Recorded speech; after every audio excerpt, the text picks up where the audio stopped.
कितना बड़ा क्रूर है ये देश का तंत्र कि मैं सुप्रीम कोर्ट में जाऊं कोई मुकदमे की फरियाद को लेकर तो अंग्रेजी में ही ड्राफ्टिंग करनी पड़ेगी पिटीशन, और अंग्रेजी में ही बहस करनी पड़ेगी, और फैसला भी अंग्रेजी में आएगा, जबकि मैं नहीं जानता उसे। मुझे न्याय मेरी मातृभाषा में क्यों नहीं मिलना चाहिए? और सुप्रीम कोर्ट के न्यायाधीश कोई लंदन से आए हुए लोग नहीं है, इंग्लैंड से आए हुए लोग नहीं है, वो इसी देश की माटी में पैदा हुए हैं। उनको हिंदी क्यों नहीं आनी चाहिए? कन्नड़ क्यों नहीं आनी चाहिए? मराठी क्यों नहीं आनी चाहिए? और अगर वो कन्नड़ मराठी हिंदी नहीं सीख सकते तो उनको पैकअप करके लंदन ही भिजवा देना चाहिए। इस देश में उनकी जरूरत क्या है?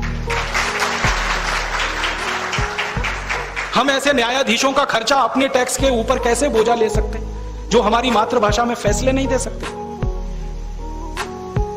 अपने न्याय की फरियाद करने का अधिकार अगर मेरी मातृभाषा में मुझे नहीं है तो और क्या अधिकार आप मुझे देंगे? मैं इंजीनियरिंग करना चाहता हूं, मेडिकल साइंस में पढ़ना चाहता हूं, मेरी मातृभाषा में उसकी सुविधा क्यों नहीं होनी चाहिए इस देश में?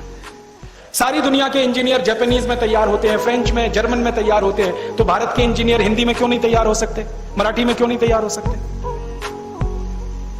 इस भाषा की गुलामी को तो खत्म करना ही पड़ेगा। शायद वैसे ही करना पड़ेगा जैसे अंग्रेजों की गुलामी को हमने खत्म किया। शायद अंग्रेजों को जिस तरह से हमने मार के भगाया इस देश से, वैसे ही अंग्रेजियत को भी मार के ही भगाना पड़ेगा इस देश से। ये जाएगी नहीं आसानी से।